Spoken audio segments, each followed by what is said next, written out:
Salut à tous et bienvenue sur la chaîne. Aujourd'hui, on va parler d'un sujet qui me fascine.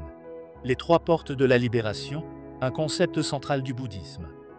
Ne vous inquiétez pas si ça sonne un peu mystérieux. Je vais tout expliquer de manière super simple, comme si on était en train de discuter autour d'un thé. Ces trois portes, c'est une sorte de guide pour trouver plus de paix, de liberté et de légèreté dans nos vies. Que vous soyez curieux de spiritualité, que vous cherchiez des astuces pour gérer le stress, ou que vous vouliez juste en savoir plus sur le bouddhisme, cette vidéo est pour vous. Alors, prenez une grande inspiration, mettez-vous à l'aise, et on plonge ensemble dans ce voyage vers la sérénité. C'est parti. Partie 1. C'est quoi les trois portes de la libération? Bon, commençons par les bases. Les trois portes de la libération, c'est un concept bouddhiste qui nous aide à comprendre pourquoi on souffre et, surtout, comment s'en libérer. En gros, ce sont trois façons de voir le monde qui nous permettent de lâcher prise sur ce qui nous fait mal. Nos peurs, nos obsessions, nos illusions. Ces trois portes, ce sont le vide et l'idée que rien n'existe tout seul, de manière figée ou indépendante. L'absence de signes, ne pas se laisser piéger par les apparences ou les étiquettes qu'on met sur les choses. L'absence de souhait accepter la vie telle qu'elle est, sans vouloir tout changer à tout prix. Dit comme ça peut sembler un peu philosophique, je sais. Mais accrochez-vous, parce qu'en vrai, ces idées sont hyper pratiques. Elles peuvent transformer la façon dont on gère les galères du quotidien, comme une dispute, un moment de stress, ou même juste une journée où tout va de travers. On va explorer chaque porte une par une, avec des exemples concrets, pour que vous puissiez les appliquer dans votre vie. Prêt? Allons-y. Partie 2. La première porte, le vide. Première porte, le vide. Alors, quand on entend vide, on peut imaginer un grand néant, un truc un peu flippant. Mais dans le bouddhisme, le vide, ce n'est pas ça. Ça veut dire que rien n'existe tout seul, de manière fixe ou indépendante. Tout est connecté, tout change tout le temps. Prenons un exemple simple. Votre téléphone. Vous le voyez comme un objet solide, non? Mais en réalité, il dépend d'un tas de choses. Les matériaux qui le composent, les ouvriers qui l'ont fabriqué, l'électricité qui le fait fonctionner, et même les satellites qui lui permettent de capter le réseau. Et si on va encore plus loin, ce téléphone est fait d'atomes qui bougent sans arrêt. Rien n'est vraiment fixe ou séparé. Pourquoi c'est important? Parce qu'on a tendance à s'accrocher à des choses, un job, une relation, une idée de qui on est comme si elles étaient éternelles. Mais en réalisant qu'elles sont vides de nature permanente, qu'elles font partie d'un grand tout qui évolue, on commence à lâcher prise. Imaginez que vous êtes super stressé parce que vous venez de rater un entretien d'embauche. Vous vous dites « Je suis nul, je n'y arriverai jamais ».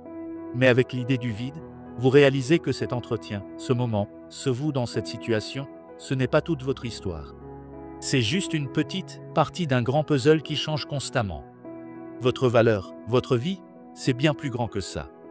Un autre exemple, une rupture amoureuse. On a tendance à penser que cette personne était notre tout. Mais en comprenant le vide, on voit que cette relation était faite de moments, d'émotions, de circonstances, tous connectés à plein d'autres choses. Ça aide à ne pas rester bloqué, à avancer. Pour appliquer ça dans votre vie, essayez ça. La prochaine fois que vous êtes attaché à quelque chose, à un objet, une situation, une opinion, demandez-vous. De quoi ça dépend? Est-ce que c'est vraiment permanent? Vous verrez, ça allège l'esprit. Partie 3. La deuxième porte, l'absence de signes. Passons à la deuxième porte, l'absence de signes. Là, on parle de ne pas se laisser piéger par les apparences. Vous savez, cette manie qu'on a tous de coller des étiquettes sur tout ce qu'on voit? On rencontre quelqu'un, et hop, on pense, il a l'air prétentieux. On voit une situation, et on se dit, c'est une catastrophe. Ces étiquettes, ces signes, ce sont des jugements qu'on pose sans vraiment réfléchir. Dans le bouddhisme, l'absence de signes, c'est apprendre à voir les choses sans leur coller une histoire ou une étiquette. On observe, on prend du recul, et on arrête de tout ranger dans des cases comme bon, mauvais, beau ou moche. Un exemple concret. Imaginez que vous êtes dans un café, et le serveur est super froid. Tout de suite, vous pensez « quel malpoli ». Mais avec l'absence de signes, vous vous dites « attends, peut-être qu'il a passé une journée horrible, peut-être qu'il est juste timide ». En enlevant l'étiquette malpoli, vous ne vous énervez pas, vous restez calme, et vous passez une meilleure journée. Un autre exemple, plus personnel. Disons que vous vous regardez dans le miroir et vous pensez « je suis pas assez bien ». Cette étiquette, pas assez bien, c'est un signe que vous vous collez. Avec l'absence de signe, vous apprenez à vous voir sans jugement, juste comme une personne qui fait de son mieux, avec ses forces et ses faiblesses. Comment essayer ça dans votre vie? La prochaine fois que vous jugez quelque chose ou quelqu'un, faites une pause. Demandez-vous, est-ce que je vois vraiment ce qui est? Ou est-ce que je mets une étiquette? Essayez de regarder la situation comme si c'était la première fois, sans idée préconçue. C'est comme nettoyer ses lunettes. Tout devient plus clair. Partie 4. La troisième porte, l'absence de souhait. On arrive à la troisième porte, l'absence de souhait. Là, on touche à quelque chose de vraiment puissant. Accepter les choses telles qu'elles sont, sans vouloir qu'elles soient différentes. Attention, ça ne veut pas dire qu'on abandonne ses rêves ou qu'on devient passif. C'est plutôt arrêter de se battre contre la réalité, contre ce qui est déjà là. Un exemple du quotidien. Vous êtes coincé dans un embouteillage et vous commencez à râler. Pourquoi ça n'avance pas? J'ai pas le temps pour ça. Vous voulez que la situation soit différente, mais ça ne change rien, sauf que vous êtes de plus en plus stressé. Avec l'absence de souhait, vous vous dites « Ok, je suis dans les bouchons. C'est comme ça. Je peux en profiter pour écouter un podcast, respirer, ou juste observer ce qui m'entoure. » Un exemple plus profond. Imaginons que vous traversez une période difficile, peut-être une perte ou une déception. Votre réflexe, c'est de souhaiter que les choses redeviennent comme avant. Mais en acceptant la situation, pas en la subissant, mais en faisant la paix avec elle, vous ouvrez la porte à une nouvelle forme de liberté. Vous arrêtez de gaspiller votre énergie à lutter contre ce que vous ne pouvez pas changer. C'est une idée qui peut changer votre vie. Pensez à toutes ces fois où vous vous êtes épuisé à vouloir que les choses soient autrement. Une relation, une situation au travail, même la météo. L'absence de souhait, c'est apprendre à dire « Ok, c'est comme ça. Comment je peux avancer à partir de là ?» Un petit exercice pour commencer. La prochaine fois que vous sentez la frustration monter, posez-vous cette question. Qu'est-ce que je suis en train de souhaiter changer? Et si je l'acceptais, juste pour un instant? Vous serez surpris de voir à quel point ça peut apaiser votre esprit. Partie 5. Pourquoi ça nous concerne tous? Bon, maintenant, vous vous demandez peut-être. Ok, c'est intéressant. Mais pourquoi je devrais m'en soucier? Eh bien, les 3 portes de la libération, c'est comme une boîte à outils pour mieux vivre. Le bouddhisme dit que la souffrance vient de 3 choses.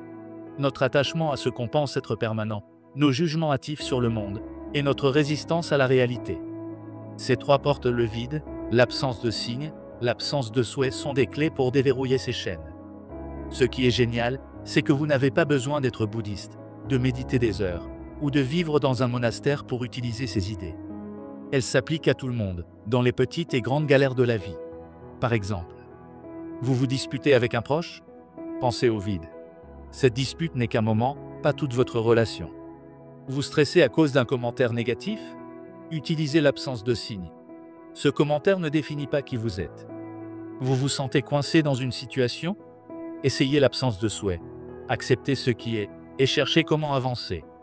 Ces 3 portes, c'est une invitation à vivre plus léger, à arrêter de courir après des illusions, à trouver du calme même quand tout semble chaotique. Imaginez une vie où vous ne vous prenez plus la tête pour des choses hors de votre contrôle, où vous êtes en paix avec vous-même et avec le monde. C'est ça, le pouvoir de ces idées. Et voilà, on a exploré ensemble les 3 portes de la libération, le vide, l'absence de signe et l'absence de souhait. Ce sont des idées simples, mais incroyablement puissantes pour nous aider à vivre avec plus de paix et de liberté. Si cette vidéo vous a parlé, je vous propose un petit défi. La prochaine fois que vous vous sentez stressé, énervé ou perdu, pensez à une de ces portes. Essayez de voir si vous pouvez lâcher prise, ne serait-ce qu'un peu, en vous rappelant que tout est connecté, que les apparences ne sont pas tout, ou que parfois, accepter les choses telles qu'elles sont peut tout changer. Et vous, qu'est-ce que vous en pensez? Est-ce que ces concepts vous inspirent? Avez-vous déjà essayé quelque chose comme ça dans votre vie? Laissez un commentaire pour partager vos idées, j'ai hâte de vous lire. Et si vous voulez qu'on explore d'autres sujets du bouddhisme ou de la spiritualité, dites-le moi. Si cette vidéo vous a plu, n'oubliez pas de liker, de vous abonner et d'activer la cloche pour ne pas rater les prochaines. Merci d'avoir passé ce moment avec moi, et on se retrouve très vite pour une nouvelle dose de sagesse et de sérénité. Prenez soin de vous.